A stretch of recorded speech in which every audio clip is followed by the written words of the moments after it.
à l'annexe environnementale. Alors cette annexe environnementale, c'est une nouvelle obligation pour les collectivités. On en a un peu parlé dans la table ronde précédente. Je vais accueillir les intervenants, les deux coprésidents, Jean-François Vigier qui était également là tout à l'heure, Monsieur Homé, présent ici, vice-président de l'AMF, et puis bien sûr président de la commission des finances, trésorier général, me suis encore loupé, pardon.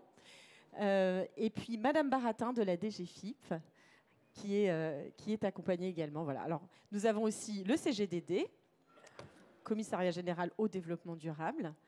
Voilà, Madame Coupry qui est là, et puis Maëlys qui est présente également. Alors maintenant, la parole est à Monsieur Homé. Oui, merci beaucoup Gwenola. Alors effectivement, avec mon collègue Jean-François, nous allons animer cette session qui va durer, je crois, une bonne heure. Surtout lui, parce que j'ai malheureusement une, voire plusieurs autres contraintes dans le cadre de ce congrès. Et donc, je vais vous dire quelques mots d'introduction plutôt sur la partie finance, puisque, comme l'a dit Gwenola, je co-préside la commission des finances de l'AMF avec mon collègue Emmanuel Salaberry. Je tiens à saluer la présence de Charlotte Baratin, qu'on voit souvent, hein, que je remercie de sa présence, et Mme Coupry aussi, qui vont nous apporter leur expertise. Et puis ensuite, Gwenola et Jean-François animeront bien sûr ce forum. Alors, je vais rappeler qu'effectivement, c'est la loi de finances pour 2024 qui a instauré cette obligation pour les collectivités de plus de 3500 habitants de réaliser une étude de l'impact de leur budget sur l'environnement à compter de 2024. Alors, c'est une nouvelle annexe au compte administratif, ou plutôt d'ailleurs au compte financier unique maintenant. Elle doit présenter une analyse des dépenses d'investissement contribuant négativement ou positivement à tout ou partie des objectifs de transition écologique de notre pays. Alors évidemment, je le rappelle, je le dis, l'administration le sait, l'AMF n'était pas favorable à cette obligation. Nous lui préférions le maintien du volontariat. Mais dans notre pays, on se sent toujours obligé de faire des choses obligatoires et souvent coûteuses. Nos objections étaient les suivantes. Il ne nous semblait pas pertinent d'ajouter une charge de travail supplémentaire aux élus et aux services communaux et intercommunaux. La cotation qui fait partie de cet exercice nécessite par ailleurs une démarche technique nouvelle et complexe et l'appropriation de termes et méthodologies nouvelles. Nous ne voulions pas que cet outil serve à discriminer les financements aux collectivités ou flécher les dotations. Vous savez, nous sommes très hostiles à ce que, notamment en matière d'investissement, on flèche les dotations. Nous estimons être assez grands et assez responsables pour mener par nous-mêmes des politiques écologiques sans être pris pour des élèves de maternelle, comme souvent dans ce vieux pays jacobin. Nous ne voulons pas non plus que cette nouvelle obligation entraîne des coûts financiers supplémentaires pour les collectivités, y compris en matière d'évolution des logiciels. Nous savons qu'il n'y a pas de maîtrise de la dépense informatique. Il y a quelques grands groupes qui ont le monopole. Chaque année, je m'arrache mes cheveux, qui heureusement sont encore nombreux, quand je vois les projets de budget en matière informatique. Et je pense que c'est le cas de tous les maires de France. Voilà un domaine qui fait ce qu'il veut, avec des monopoles et des prix qui sont tout sauf équitables. Le décret d'application permettant la mise en œuvre de cette nouvelle obligation avait été rédigé par les services de la DGFiP et de la DGCL. Alors on a eu un vrai travail, une vraie concertation, je le tiens à dire, sur ce contenu dirigé donc par les services de Mme Baratin qui est là. Je remercie à nouveau. On a eu un bon travail en commun, c'est bien, une bonne coproduction, c'est comme ça qu'il faut faire.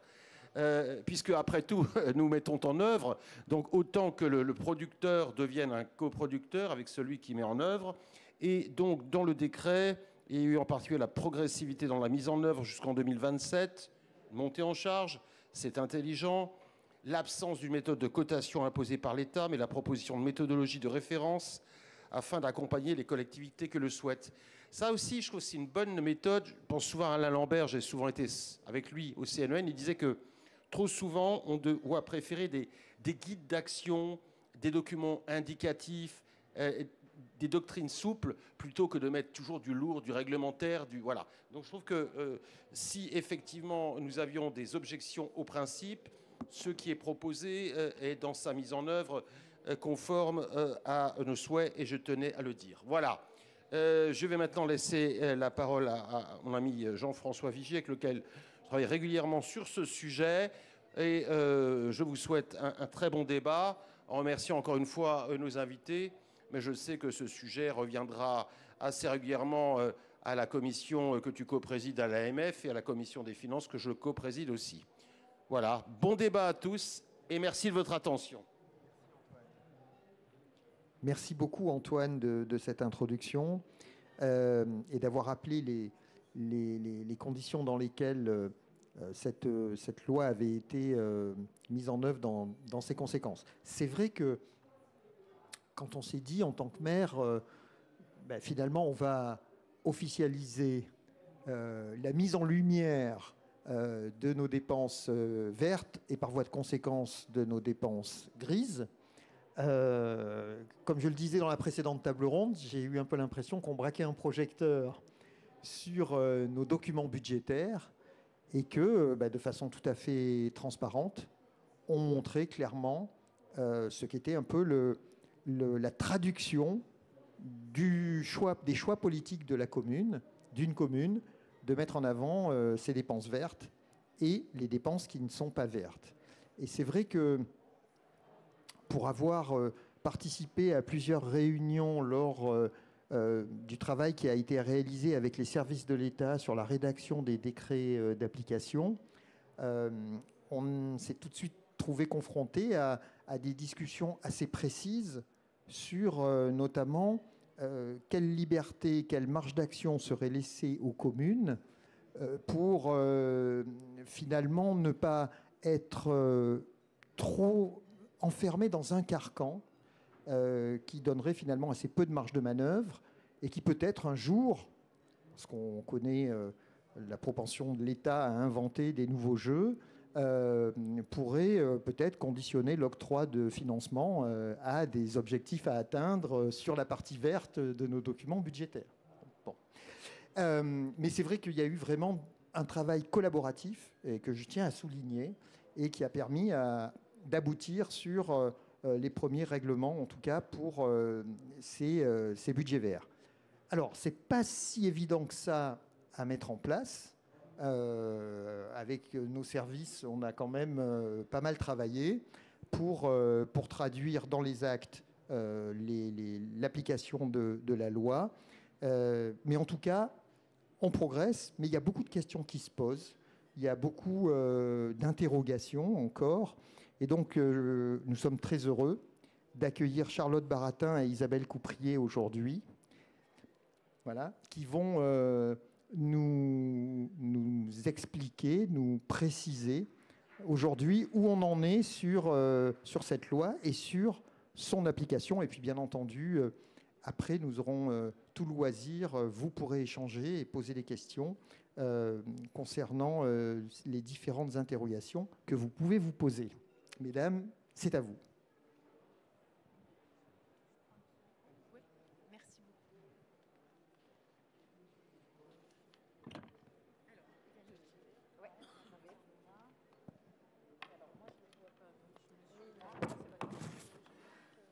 Voilà, ok. Je m'équipe. Non, ça va aller. Oui, c'est ça comme ça. Bonjour à tous. Alors, Charlotte Baratin, donc moi je travaille à la DGFiP. Je vais vous faire un petit rappel du cadre dans lequel on travaille tous, parce que l'objet vraiment de cette intervention, c'est de vous parler de ce qu'on est en train de faire, du travail en cours qui porte sur la documentation méthodologique et l'accompagnement et la mise en place de l'accompagnement dont vous avez besoin. Et du coup, ce sont mes collègues du CGDD, enfin du ministère de la Transition écologique, qui vont vous en parler, parce que c'est plus de leur côté de documenter avec vous les méthodologies de cotation. Alors moi, je vous rappelle un petit peu le cadre de l'exercice. Je teste, voilà. Alors ça, c'est pour rappel, l'annexe environnementale, maintenant, vous en avez fait une, donc vous savez ce que c'est. Voilà. Juste, moi, je voudrais revenir un petit moment sur rappeler sa finalité.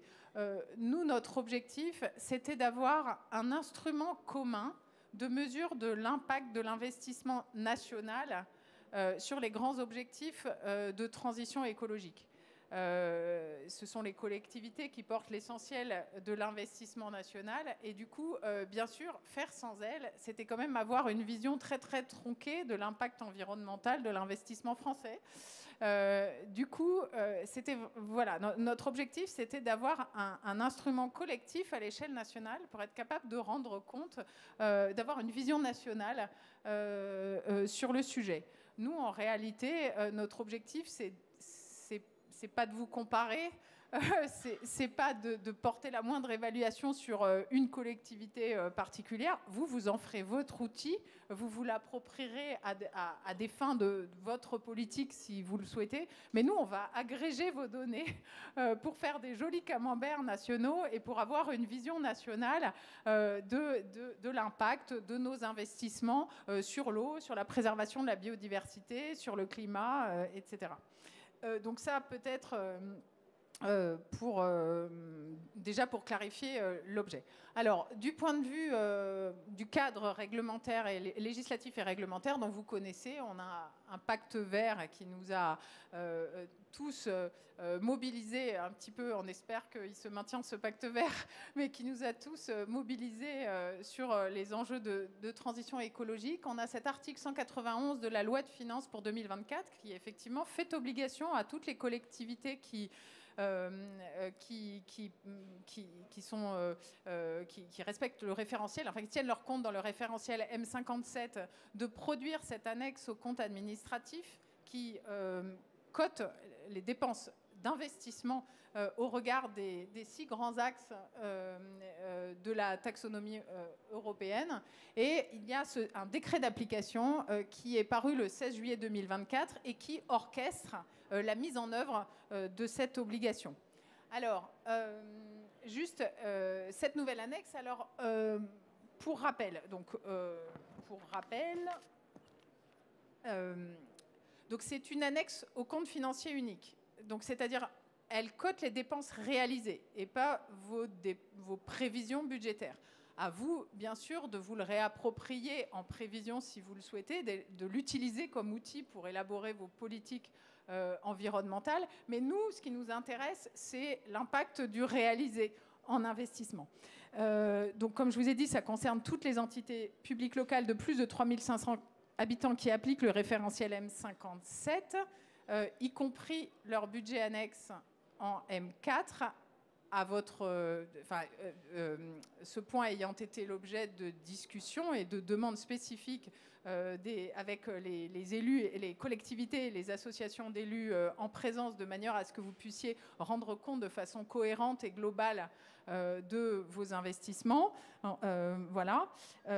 Et peut-être le dernier bullet point important, mais je pense très important, c'est qu'il n'y a pas de contrôle de l'État. En fait, il n'y a personne dans la République qui est capable de contrôler vos données. Alors, l'obligation, il vous est fait obligation, c'est la loi, voilà, de produire cette annexe.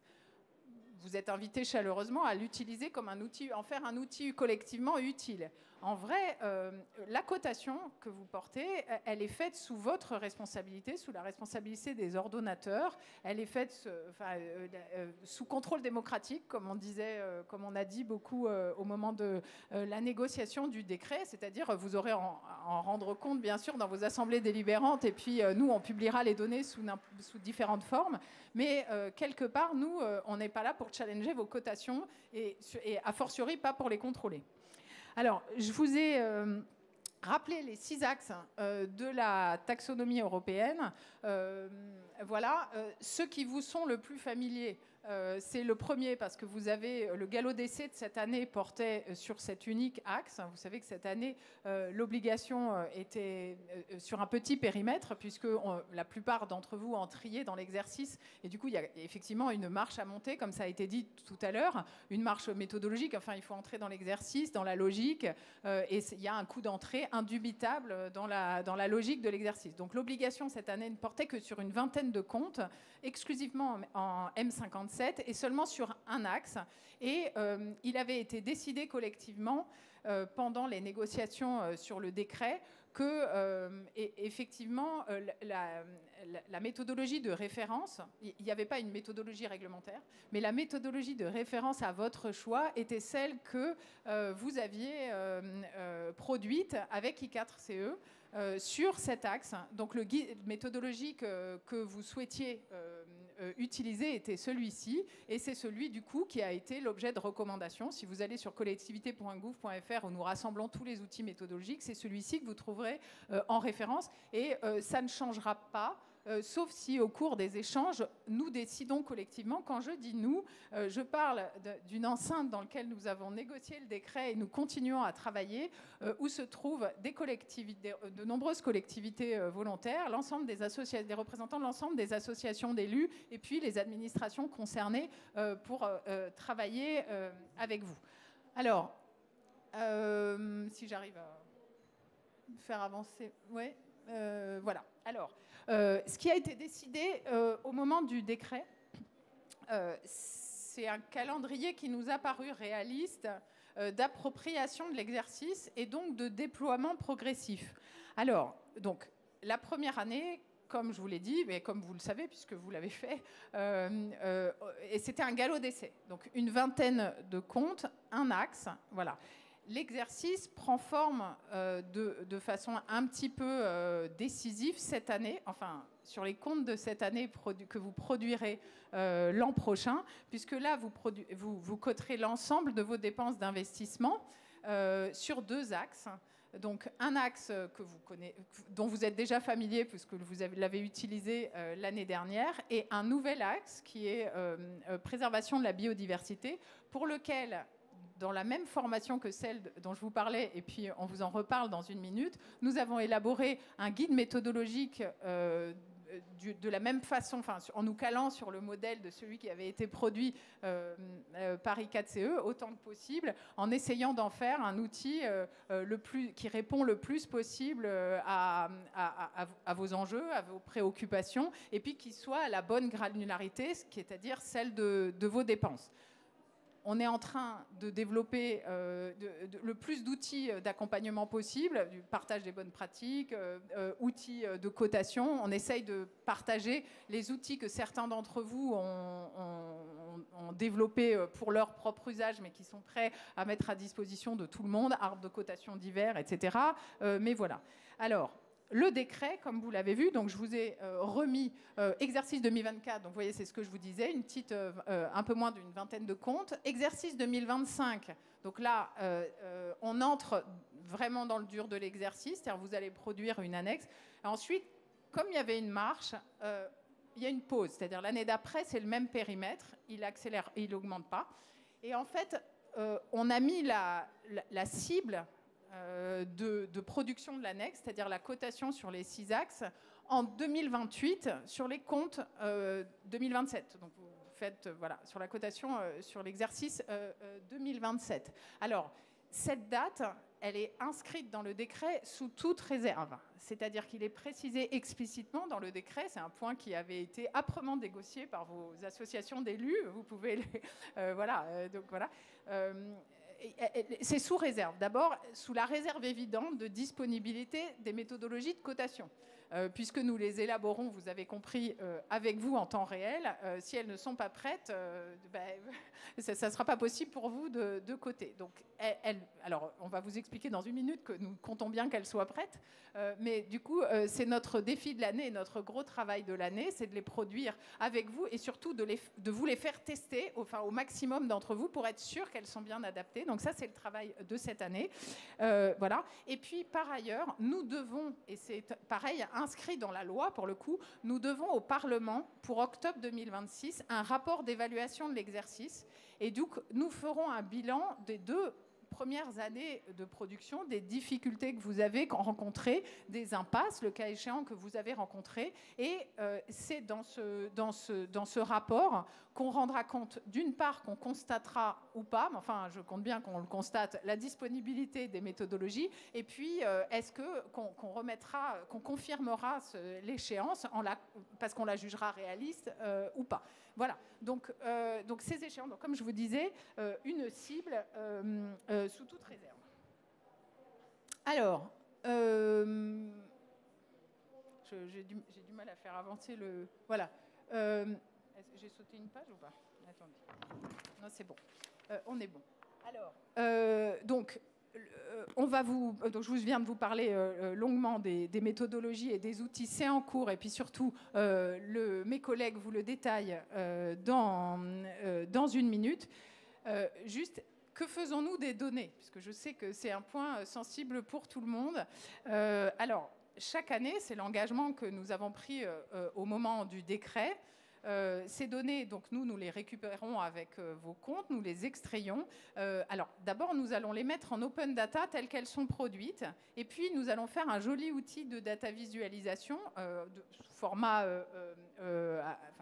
Nous, on a besoin de camembert pour voir et se faire une idée. Donc vous en aurez à l'échelle de vos collectivités, et puis nous, on en fera surtout des agrégés pour nous. Alors. Vous allez me dire, oui, mais enfin, on a produit notre annexe déjà depuis quelques mois. Où sont ces données? Alors, voilà, on est un petit peu en retard, parce que pour nous aussi, c'est la première année. Donc, pour vous, c'était le galop d'essai. Alors, pour nous aussi, c'est du traitement de grosses masses de données. Et on a un petit peu de mal à gérer ces énormes fichiers. Mais ça vient. On est juste un peu en retard. Mais d'ici la fin de l'année, quand même, on devrait réussir. Et puis, l'année prochaine, du coup, nous, on sera rodés. Et quand on passera vraiment à l'échelle, on sera capable de vous remettre à disposition les données plus rapidement, c'est-à-dire notre objectif c'était septembre, voilà. Donc on galère un peu, mais c'est l'objectif qu'on s'est donné. Et du coup, vous pourrez avoir accès, vous, à toutes les données que vous avez produites. Voilà. Je pense que je vous ai dit à peu près l'essentiel. Je vais passer la main à mes collègues qui vont vous parler du développement des méthodologies, c'est-à-dire des travaux en cours, et puis de tous les outils dont on essaye de vous doter pour vous accompagner. Peut-être, j'ajoute une chose. Il y a un élément de progressivité de la méthodologie qui n'est pas dans le décret, qui n'est pas énoncé, mais qui est certainement évident pour tous ceux d'entre vous qui ont pratiqué l'exercice un petit peu en avance de phase. C'est que toutes les collectivités qui ont plusieurs années de rodage sur un exercice de cotation se rendent compte qu'en fait, la première année, on est plutôt effaré par l'exercice et assez peu équipé. C'est-à-dire, en général, vos services financiers se rendent compte de toutes les informations extra-comptables dont ils auraient eu besoin pour faire une cotation fine. Et on se pose des questions. Donc la première année, en général, on fait une cotation que moi j'appelle à la grosse. C'est-à-dire, elle est un peu grossière. Vous cotez souvent par grosse masse la première année. Et les questions que vous vous êtes posées la première année appellent une mobilisation de vos services. Et en général, à partir de la deuxième année, vous vous êtes habitué et vous vous êtes préparé à mobiliser une série d'informations qui vous permettront de coter plus finement l'année d'après. Ce que je veux vous dire, c'est que l'exercice de cotation, pour vous, à l'échelle individuelle, c'est un exercice qui s'affine dans le temps, qui progresse. Et vous verrez, plus on se pose des questions, plus on a envie de coter à la micro-échelle. Mais ça, vous l'expérimenterez tout seul, c'est pas obligé. Nous, en tout cas, on récupère à la maille du compte. Voilà. Mais voilà, c'est un exercice qui s'affine dans le temps, qui va faire l'objet d'une mobilisation de vos services, d'échanges, et du coup qui vont vous permettre aussi de mobiliser l'ensemble de vos équipes et de sensibiliser l'ensemble de vos équipes sur ces sujets. Mais du coup, c'est aussi un moyen d'étaler la mise en œuvre dans le temps que cet affinement progressif de la cotation qui se fait de toute façon sans aucun contrôle de l'État en tout cas. Voilà. Alors, on avait d'abord prévu de faire éventuellement un petit tour de vos questions avant de passer à la suite. D'accord. Pardon, à votre disposition. Peut-être avez-vous des questions dans la salle? Et puis, vous dire, dans le prolongement de ce qu'a dit Madame Baratin, c'est qu'effectivement, alors en plus, I4CE est toujours dans la salle, et comme I4CE est un peu à l'origine quand même de la démocratisation, entre guillemets, de cet outil, et que l'AMF avait travaillé à l'époque où il n'était pas obligatoire, avec des collectivités volontaires pour le mettre en œuvre. L'objectif de l'outil, c'était d'animer la politique de transition écologique de la collectivité, de se poser des questions et de créer une culture commune au sein des services pour pouvoir s'améliorer de manière continue et pouvoir rendre compte de la manière dont la collectivité, à travers ses investissements, contribuer à l'atteinte des objectifs environnementaux. Donc avant d'être un outil obligatoire, c'était un outil quand même de pilotage interne. Et nous, ce qu'on souhaitait, c'est que ça le demeure. Alors volontaire et surtout un outil de pilotage. Voilà. Mais alors je réponds sur ça. Allez, je vais tenter. Je vais essayer de défendre quand même. C'est mon job. Alors, si on veut avoir une vision nationale, le volontariat, c'est assez moyen, en fait, hein, parce que ça fait une vision nationale gruyère, et du coup, ça marche moyen. Donc, l'objectif était quand même, je vous rappelle, vous portez l'essentiel de l'investissement public. Sans vous, on est aveugle. Hein, du coup, voilà. Donc, on avait besoin du maximum de personnes. Et puis, c'est quand même un élément non négligeable dans votre négociation avec vos éditeurs hein, informatiques, que ce soit obligatoire aussi. Ça, c'est sur tous les sujets. Nous, on nous demande plutôt de rendre les choses obligatoires pour pouvoir que les outils soient intégrés dans les montées de version. Donc voilà. Oui, standardisé. Monsieur, vous avez une question? Pouvez vous présenter, s'il vous plaît? Alors, je vais me présenter. Je suis Alain Medgiato. Je suis directeur général des services d'une petite commune des Bouches-du-Rhône, Cabriès, 10 000 habitants. Vous avez parlé de vision. C'est une question de ce type-là que je voulais poser. L'État demande aux collectivités territoriales de faire des déclarations et des traitements extra-comptables de données qui concernent l'environnement, donc concernent 3 ministères, loi Egalim, décret tertiaire, loi AGEC. Est-ce que l'État a une vision à moyen et long terme? Est-ce que quelque chose est envisagé pour automatiser dans nos comptes la reddition justement de rapports qui prennent en compte la dimension environnementale de toute la dépense des collectivités?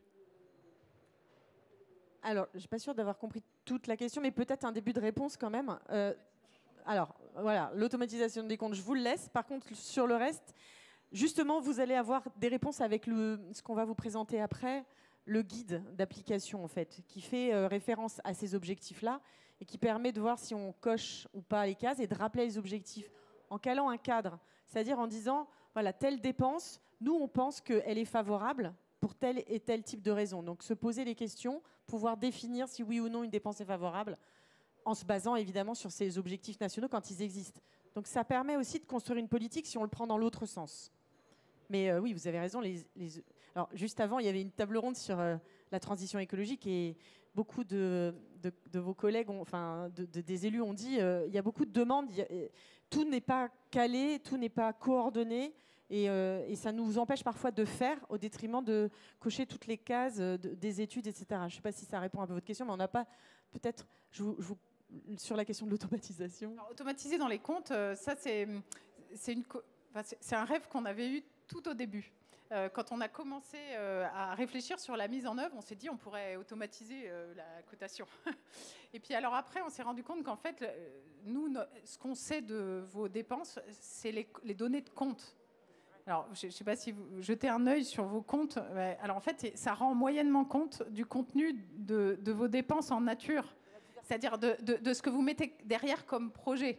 Et nous, on n'a pas une vision. Il n'y a que vous qui savez à quoi vous utilisez les sous qui sont comptabilisés dans les comptes. Voilà. Et du coup, en réalité, il n'existe pas dans votre nomenclature comptable, on a regardé, vous voyez, de comptes qui sont verts par nature. Alors, je mets un petit bémol, l'objet de beaucoup de discussions. Oui, voilà, vous avez un plantation d'arbres, donc celui-là, peut-être qu'on pourrait dire qu'il est vert, et encore, ça se discute, parce que ça dépend des arbres. Bon. Mais grosso modo, celui-là, il pourrait être vert par nature. Je crois que c'est à peu près le seul.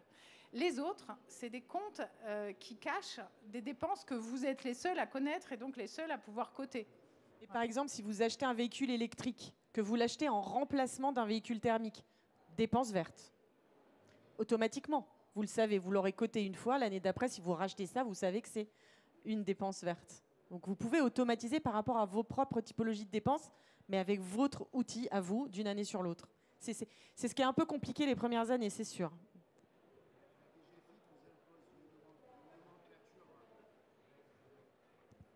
Donc, il existe des nomenclatures analytiques que toutes les collectivités utilisent, et l'utilisation de celle-ci, l'automatisation, nous permettrait de sortir des états.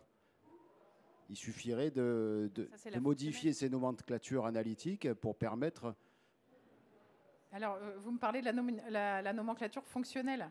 Alors la nomenclature, la partie réglementaire de la nomenclature fonctionnelle, elle est faite à très grosse maille et elle permet pas d'avoir un accès à la nature de la dépense à la bonne maille. Vous vouliez compléter? Oui. Oui, alors effectivement, par exemple, quand on achète un véhicule, le mandat va s'appeler acquisition véhicule, mais on ne sait pas si c'est un véhicule vert, si c'est un véhicule... Il n'y a que vous qui savez quel véhicule vous avez acheté. C'est pour ça que dans la pratique, la première année, quand vous avez marqué acquisition d'un véhicule, bah, la deuxième année, vous mettez acquisition d'un véhicule électrique. Oui. Parce que sinon, vous ne savez toujours pas.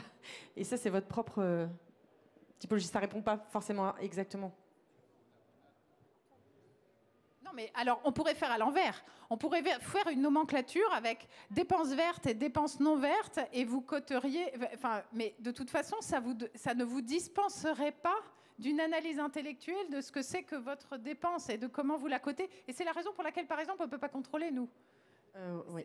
Et c'est vrai que c'est ça qui est intéressant quand on veut utiliser l'outil pour construire une politique, une stratégie qui soit conforme à la transition écologique, parce que ça permet de s'améliorer d'une année sur l'autre dans ses dépenses. C'est pour ça que c'est un outil politique quand même. Mais vous n'êtes pas convaincu?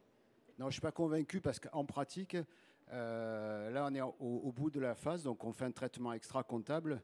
Si on avait raisonné différemment, c'est-à-dire que si on avait imposé aux éditeurs de logiciels, par exemple, de mettre en place un circuit au moment de la commande qui impose à leur donateur de coter à la commande, on aurait eu la reddition de compte automatique au moment du compte administratif. Vous voyez ce que je veux dire? Oui, comme pour le FCTVA, par exemple, on peut coter sur certains Tout à fait. logiciels, cocher FCTVA, effectivement. Alors pour les éditeurs... Ton micro. Alors effectivement, pour les éditeurs, la DGFiP a des échanges avec les éditeurs pour essayer de développer les logiciels. Mais bon, on sait déjà que pour le FCTVA, ça ne marche pas partout. Donc ça aurait été compliqué aussi pour coter au niveau de l'engagement, par exemple, ou de la liquidation. C'est ce que vous voulez dire, j'imagine. Pour la loi AGEC, ça marche. On cote la loi AGEC au niveau de... Pour la loi AGEC, ça fonctionne. Les éditeurs logiciels nous ont fait des incrémentations qui nous permettent de coter la réalisation, les objectifs AGEC. Coche loi AGEC. Oui. Alors, pourquoi cela n'est-il pas... C'est parce qu'en réalité, nous, vous nous dites ce que vous faites. On ne vous demande pas de faire quelque chose, en fait. Pour l'instant, la réglementation, peut-être que vous allez plus vite que... Mais nous, on n'a pas encore pensé à ça, si vous voulez. Pour l'instant, on ne vous impose pas du vert. On vous demande de nous dire ce que vous faites. Mais on ne sait pas ce que vous faites. Après, je comprends, vous allez pouvoir travailler avec vos éditeurs pour embarquer le plus en amont possible la production de l'annexe, y compris si vous le souhaitez au moment de l'engagement. Mais c'est ça peut-être la différence avec la loi AGEC. On a une autre question et puis après on va enchaîner parce que sinon en plus vous aurez peut-être des réponses avec la suite. Oui, donc bonjour. Donc Gérard Le Toulec, la mairie de la Possession à La Réunion, 36 000 habitants. Je poursuis en fait, je viens en aide à mon collègue. Il a parlé de la loi AGEC, mais il y a une nomenclature qui a été mise en place, c'est la nomenclature achat, donc celle-là elle est obligatoire, elle est cotée. Voilà, ce qu'on trouve dommage, c'est que pour la nomenclature achat, les éditeurs ont eu le temps d'anticiper, de préparer. Ils auraient pu aussi prendre le temps et anticiper et préparer, sauf que c'est arrivé peut-être un peu vite. Le budget vert. Du coup, nous déjà, on a la nomenclature, les articles, on a le code fonctionnel, on a les opérations, donc ça c'est réglementaire, on ne peut pas faire autrement. Mais une commune va rajouter ensuite des gestionnaires, des services, une certaine ventilation analytique pour avoir un peu de visibilité de son budget. Donc on a rajouté la nomenclature achat. Il faut qu'on rajoute aujourd'hui la nomenclature AGEC, sauf que l'éditeur dit oui, mais moi là j'ai plus de place, ça devient impossible à gérer. Et à côté de ça, on a maintenant les axes à renseigner. Nous, pour l'année 2024, sur l'axe, on était obligé de retraiter ligne par ligne toutes les dépenses. Et si on doit faire ça sur les 6 axes, sur tout le budget, sans compter la nomenclature achat, sans compter l'AGEC, il nous faut au minimum un équivalent temps plein, voire un équivalent temps plein et demi. Ou un adjoint à la transition écologique qui s'y colle avec le directeur finance, ça arrive aussi. C'est aussi peut-être. Alors, on va enchaîner, si vous voulez bien, parce que sinon, on n'aura pas le temps de voir toute la C'est présentation. sûr qu'il y a un coût d'entrée. Hein. Oui, Après, vous allez aller de plus en plus vite, vous allez vous-même, vous allez automatiser, etc. Mais il y a un coût d'entrée. Hein. Merci, Madame Maratin. Oui, bonjour. Donc Isabelle Coupry, donc je travaille au ministère de la Transition en charge de la transition écologique, au Comité général au développement durable. Et effectivement, nous avons plutôt travaillé sur la partie méthodologie de cotation dans la suite des travaux qu'avait pu mener I4CE sur la partie atténuation. Je voulais juste rappeler donc effectivement que toutes les méthodes de cotation dont on parle, on les retrouve bien sur le site dédié de la DGCL. Et on a mis nous des petites cartes à l'entrée également pour que vous puissiez faire le QR code et retrouver tout ça. Et elles sont, donc toutes celles que je vais vous présenter là sont bien en ligne. Pour revenir en fait sur la question de cette méthode de cotation des impacts, elle est vraiment aujourd'hui élaborée en fonction des pratiques des premières collectivités qui étaient les plus avancées dans ce test, dans ces pratiques. Elle est effectivement fondée vraiment sur les premiers travaux qui ont quand même duré de 2019 à 2022, qui avaient pu mener I4CE en lien avec les associations d'élus et ses collectivités volontaires, et avec nos collègues également de la CDC Biodiversité. Donc on a ces premières ressources qui existaient, et donc il y a un an à peu près, on a fait le point avec les collectivités qui avaient pratiqué ces ressources pour nous faire un peu un calendrier de travail et savoir quelles pouvaient être les attentes et les besoins des collectivités. À partir de là, on s'est fait un petit calendrier de travail que je vais vous présenter. Le premier a été cette année de finalement retravailler sur la question de la cotation de l'impact biodiversité des dépenses d'investissement, parce que la méthodologie qui était reconnue, qu'avait proposée la CDC, était peut-être pas suffisamment pratique et opérationnelle pour être mise en œuvre à tous les échelons de collectivités. Donc nous avons mené un travail pour recueillir les retours d'expérience des collectivités, tous les outils qu'elles avaient pu créer aussi sur la cotation de l'axe biodiversité, et on a échangé également avec des experts scientifiques et on a fait de la revue bibliographique également pour bien préciser les impacts. L'idée, c'est que la méthode qu'on vous propose pourra être une méthode de référence, et vous saurez au moins qu'en l'apprenant et en l'appliquant, vous allez pouvoir retrouver, et là c'est le lien avec ce que disait tout à l'heure Gwenola, vous allez pouvoir retrouver des liens. Quand vous allez regarder, vous allez voir les différents produits qu'on a sortis, les différents livrables. Il y en a un où on arrive à faire le lien avec la stratégie nationale. On essaie de vous poser des questions sur vos stratégies locales, etc., pour que vous puissiez vraiment mieux comprendre ce qu'il peut y avoir derrière et comment, effectivement, ça peut être au service aussi pour vous de votre propre pilotage. Voilà, que ça vous soit bien utile. Donc, dans cet objectif d'accessibilité et d'opérationnalité, il y avait effectivement cette idée d'avoir différents types d'outils. Et donc, dans ce que je vais vous présenter, donc là, on voit des arbres de décision qu'on a fait sur la partie biodiversité, sur la partie atténuation. I4CE avait proposé aussi toute une infographie pour que ça soit plus clair. Et donc, voilà, donc mon tableau n'est pas très joli, mais derrière, il y a une variété d'outils qui sont présentés et qui vont être disponibles. Donc, un guide très détaillé qui permet de comprendre et qui fait le lien avec les stratégies nationales, avec les objectifs quantitatifs, qui explique en fait la revue scientifique sur laquelle on se fonde pour vous proposer la cotation, qui parfois va dire l'impact de ce type de dépenses, là, c'est à approfondir. Au vu de la connaissance scientifique aujourd'hui, on ne sait pas comment le coter sur cet axe-là. Donc là, vous avez toute la traçabilité de la méthode, en fait, et ce qui vous permet effectivement de vous l'approprier dans le détail. Alors, ces guides détaillés par axe sont assez conséquents. Et c'est pour ça qu'on a trouvé d'autres outils aussi à vous proposer. On a notamment mis en place des synthèses pratiques, c'est-à-dire des outils qui sont beaucoup plus pour la prise en main de la méthode et de la démarche de cotation. Et on a notamment, pour la partie biodiversité, par exemple, proposé un format PDF qui s'imprime, format A3, et que vous pouvez donc avoir consulté et autour duquel vous pouvez dialoguer entre l'élu, l'agent qui va être en charge de la cotation, pour voir un peu comment peuvent être balayées les dépenses et coter les différentes dépenses. Donc on fonctionne pour ça, dans ce synthèse pratique, par grande catégorie de dépenses.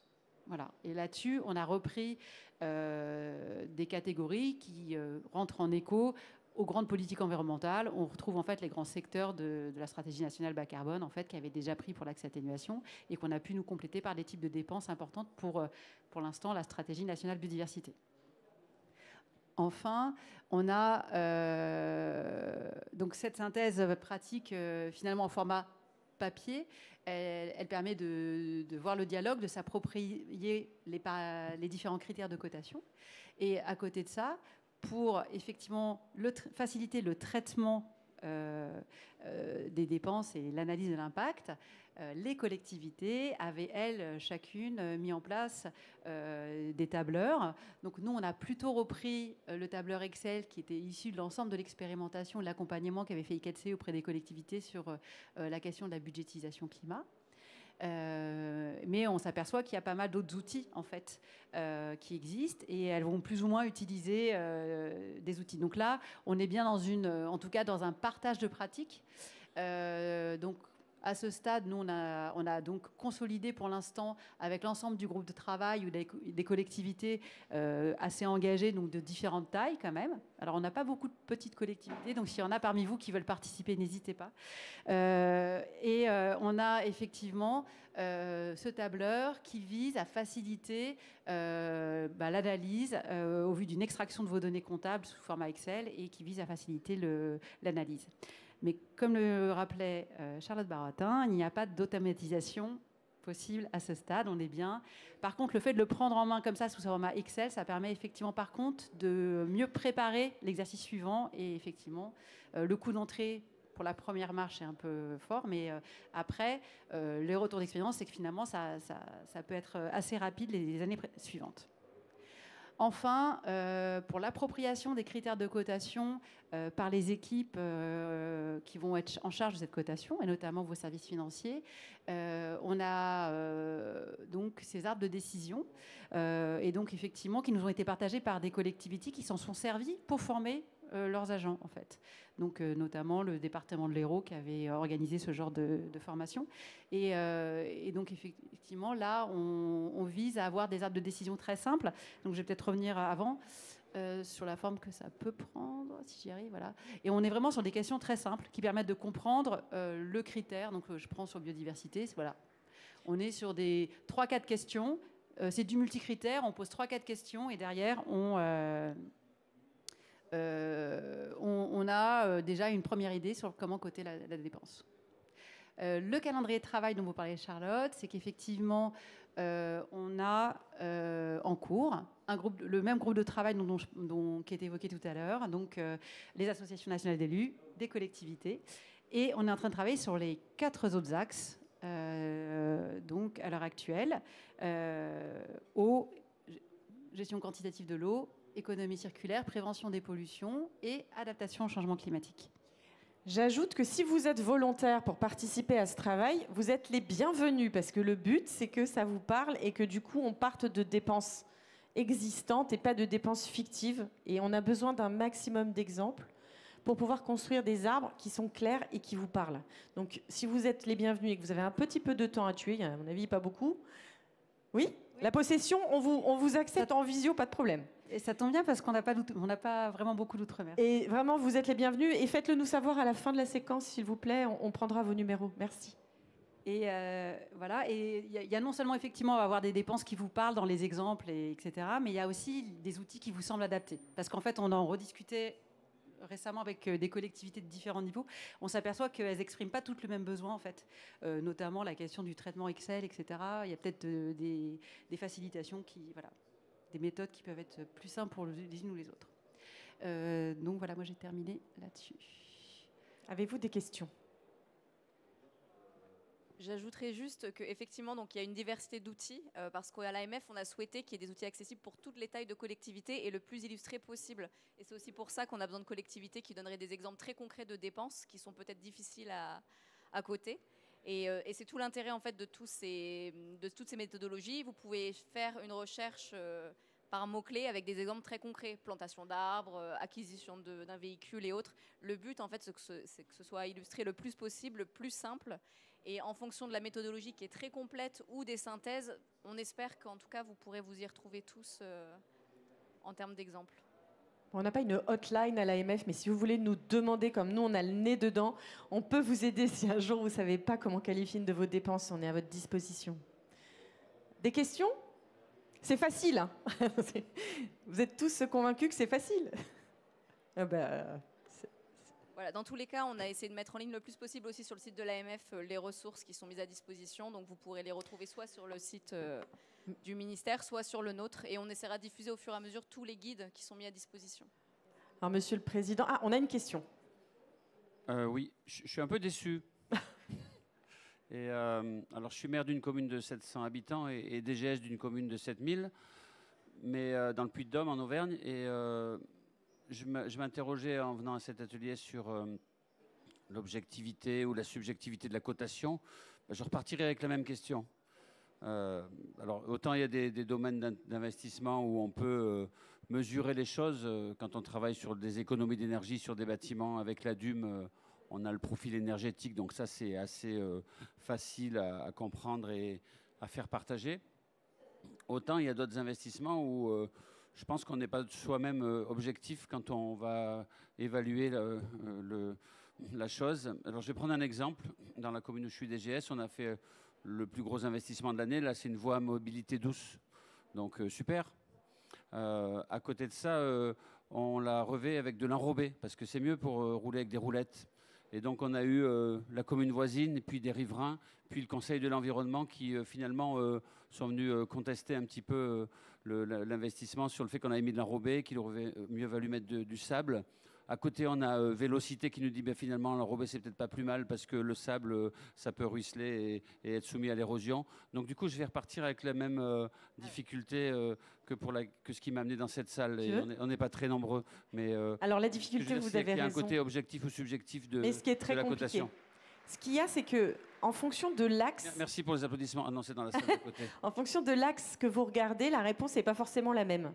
En fait, la question, c'est que si vous regardez... C'est ça qui est un peu intéressant, c'est qu'il y a l'axe atténuation, mais il y a l'axe adaptation, il y a l'axe biodiversité, et il y a les autres. Du point de vue de l'atténuation, votre piste cyclable, elle est verte.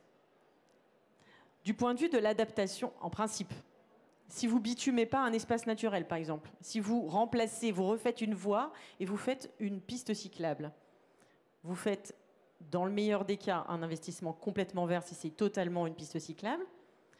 Dans le cas intermédiaire, vous avez une partie de votre investissement qui va être neutre parce que vous avez refait une partie de la voie et l'autre partie va être verte. Ça va dépendre aussi de jusqu'où vous voulez coter. Jusqu'à quel détail vous voulez aller. Mais ça, c'est chaque collectivité qui décide. C'est ça qui est aussi intéressant, c'est parce qu'en fonction des moyens et des informations dont on dispose, on peut aller loin ou un peu moins loin. Si vous regardez la dépense maintenant du point de vue de la biodiversité, vous allez avoir une analyse différente. Mais c'est ça aussi qui est intéressant, parce que vous vous fixez... franchement, c'est un casse-tête la première année, mais vous vous fixez des objectifs de projet de mandat par rapport à des enjeux de transition écologique. On a vu dans la table ronde précédente que c'était un vrai gros enjeu. Et vous pouvez, vous contrôler votre dépense par rapport à ce que vous avez décidé comme objectif. Donc oui, il y a de la subjectivité, mais pas tant que ça, parce que l'outil il est assez détaillé, et c'est ce qu'on voulait. Alors il fait peur parce qu'il est gros comme ça, mais justement, on voulait éviter ce biais de subjectivité en donnant des arbres de décision suffisamment précis qui vous permettent de dire non, je me suis calé sur la méthodologie qui est reconnue au niveau national, et comme je me suis calé sur la méthodologie, je ne suis pas subjectif. Vous voyez ? Voilà. Peut-être que tu veux compléter ? Oui, il y a deux aspects, en fait, effectivement. Pour la cotation a posteriori de votre projet, et donc là, c'est a posteriori, hein, donc vous avez fait le choix. Effectivement, là, je pense qu'on a fait la... Oui, on a On a vraiment essayé de mettre le détail de ce pourquoi on a proposé les cotations et des questions qu'on vous propose et on vous soumet. Et vous aurez la même chose sur chacun des axes. Donc effectivement, l'environnement ayant plusieurs dimensions, il faudra effectivement que vous puissiez regarder en fonction de chaque axe. Et vous aurez quand même des critères, à notre sens, en tout cas, on a fait des questions vraiment fermées, c'est oui-non. Si vous respectez les questions, normalement, vous pouvez dire à la fin, c'est pas subjectif, a priori, j'ai respecté les questions, en fait. Et c'est vraiment... C'est l'idée qu'on a, en tout cas. Alors, si ça ne marche pas, vous nous le dites. Mais l'idée, c'est que ça vous facilite la cotation. Voilà. Après, pour la partie projet, si on remonte avant, au moment où vous devez faire le choix, c'est vrai que d'une certaine manière, toute la méthodologie qui est là, en fait, elle tire le fil du choix, en fait. Elle tire le fil de votre politique achat, elle tire le fil de vos choix en cette matière. Là, il y a quand même d'autres outils aussi qui peuvent vous accompagner pour faire la même chose sur les dimensions. En tout cas, nous, au niveau du CGDD, on a fait un outil qui s'appelle la boussole de la transition écologique et qui prend les 6 mêmes axes, en fait, et qui vous propose des questionnements. Il ne vous propose pas la cotation, mais il vous propose les questions à se poser sur chacun pour justement peut-être penser en multicritères au moment où vous concevez le projet, et après être capable de dialoguer, justement faciliter le dialogue avec vos associations, les sportifs, ceux qui ne voulaient pas imperméabiliser la voirie, ceux qui voulaient, etc. Et là, vous pouvez leur expliquer les choix et montrer l'impact sur les différents critères tout de suite, et en disant, voilà, si vous en êtes d'accord, on va plutôt privilégier tel ou tel choix. Voilà. Mais cet outil existe aussi. Voilà. Est-ce qu'il y a d'autres questions ? À un président qui a testé en plus. Oui, on a été commune testeur, cobaye, voilà. Et jusqu'ici, ça se passe pas trop mal. Mais il y a encore beaucoup de travail. Donc, toutes vos questions sont vraiment très pertinentes. Et ce sera bien de les expertiser aussi à la lumière des travaux que nous allons continuer à mener. Voilà, je veux vraiment remercier nos intervenants aujourd'hui. On peut les applaudir d'ailleurs, qui étaient là aussi pour nous informer. Et qui ont joué un vrai rôle d'experts. Et puis, vous dire que voilà, on continue à travailler sur la transition. Merci à Gwenola également. Et rendez-vous demain matin pour le débat finance qui portera sur le financement de la transition écologique, notamment. Merci.